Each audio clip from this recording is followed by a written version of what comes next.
Bueno, esta semana tech, la que a mí me tocó, se llamaba Tú, yo, nosotros. Estuvo enfocada en la discriminación, sus razones y consecuencias. Esta semana aprendí que la discriminación se puede dar a diferentes tipos de personas, desde personas que son partes de la comunidad LGTB, a indígenas, personas con limitaciones físicas y mujeres. Aunque las comunidades sean distintas, la razón siempre por la cual hay discriminación es la misma: el odio y el sentimiento de superioridad con gente que es distinta a una misma. Por ejemplo, a Panchito piensa que Juanito es menos y es raro porque a Panchito le gustan los hombres, él siendo hombres, y a Juanito pues le gustan las mujeres, entonces Juanito ya ve a Panchito como alguien malo. Y pues sí, esto lo generan las personas que no son conscientes de la historia del mundo, de países e incluso de civilizaciones, y se les olvida que al final todos somos personas con los mismos derechos, todos sentimos, todos pensamos y todos vivimos.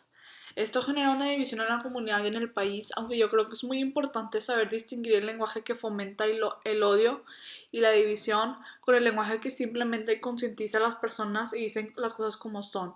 Por ejemplo, el hecho de que estamos viviendo en un país donde la mayor parte de los ciudadanos sean pobres y que alguien lo diga, que el presidente lo diga y lo acepte por primera vez, no está fomentando el odio, no está fomentando la división entre dos polos opuestos, simplemente están diciendo las cosas como son, y eso muchas gentes los pueden ver atacantes. Y si se sienten atacados, se sienten vulnerabilizados, la minoría, es por algo, es porque sí existe esa minoría y sí existe esa discriminación. Y pues sí, yo creo que es importante saber distinguir el lenguaje que fomenta el odio y la división con el lenguaje que pues simplemente dice las cosas como son y pone las cosas en la mesa. Hoy si hay discriminación en un país. Y bueno, hace 71 años en la ONU se dio la Declaración Universal de los Derechos Humanos, en la que pues se mencionan los derechos básicos de un ser humano. Voy a mencionar mis favoritos y los que siento que son más relevantes. Por ejemplo, el artículo 13, que dice que toda persona tiene derecho a circular libremente y elegir su residencia en el territorio de un estadio, y toda persona tiene derecho a salir de cualquier país, incluso el propio, y regresar a su país. Y pues elegí este artículo porque creo que es muy relevante por la situación y la crisis migratoria que estamos teniendo, no solo en América Latina, pero pues en todo el mundo. La verdad es que es un fenómeno que se está dando. Y el artículo número 5: nadie será sometido a torturas, ni penas o tratos crueles, inhumanos o degradantes. Este artículo me toca mucho en lo personal porque me acuerdo mucho del caso de Ayotzinapa.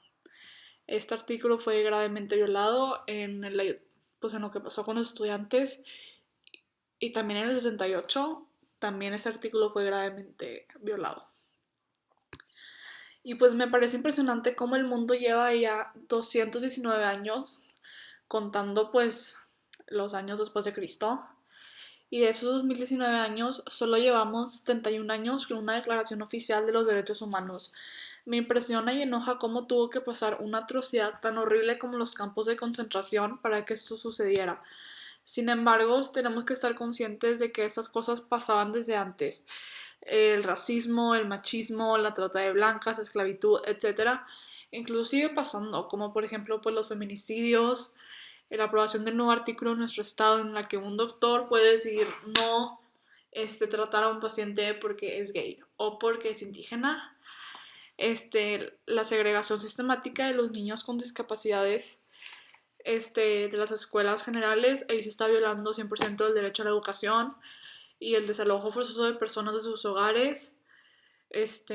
Por ejemplo, a los indígenas, cómo los desalojan de sus lugares porque ese terreno es parte del gobierno, como lo hacían los sexenios pasados. Y pues ahí se está violando el derecho a una vivienda adecuada y pues obviamente entre muchos otros más. Y bueno, ¿qué solución propongo yo para todo esto? Este, Leí en un libro que se llama Cartas para una joven desencantada con la democracia, de José Waldenberg, y menciona claramente que la calidad del gobierno depende de la exigencia de los ciudadanos. Entre más exija un pueblo, entre más exijan las personas, más personas van a estar a hacer bien su trabajo. Porque si no hacen bien su trabajo, si no hacen lo que se les pide, hay revoluciones. Digo, las revoluciones no tienen que ser con armas, pueden ser pacíficas, pueden ser sociales, pueden ser de los medios con las redes sociales que tenemos ahorita. Entonces creo que nosotros como ciudadanos tenemos que ser exigentes, no solo a los gobiernos, pero entre nosotros mismos, hacer lo correcto y denunciar. Tenemos que denunciar si vemos que algo no está bien. Ok, tal vez no existan los suficientes instituciones para la denuncia de muchos de los derechos humanos. Bueno, oye, exigir que se crean estas instituciones. Para eso están Twitter, Instagram. Tenemos que ir evolucionando la manera en la que pues denunciamos la violación de los derechos humanos, porque el mundo va evolucionando, el mundo va cambiando, entonces las maneras de denunciar también pueden ir cambiando. Y pues sí.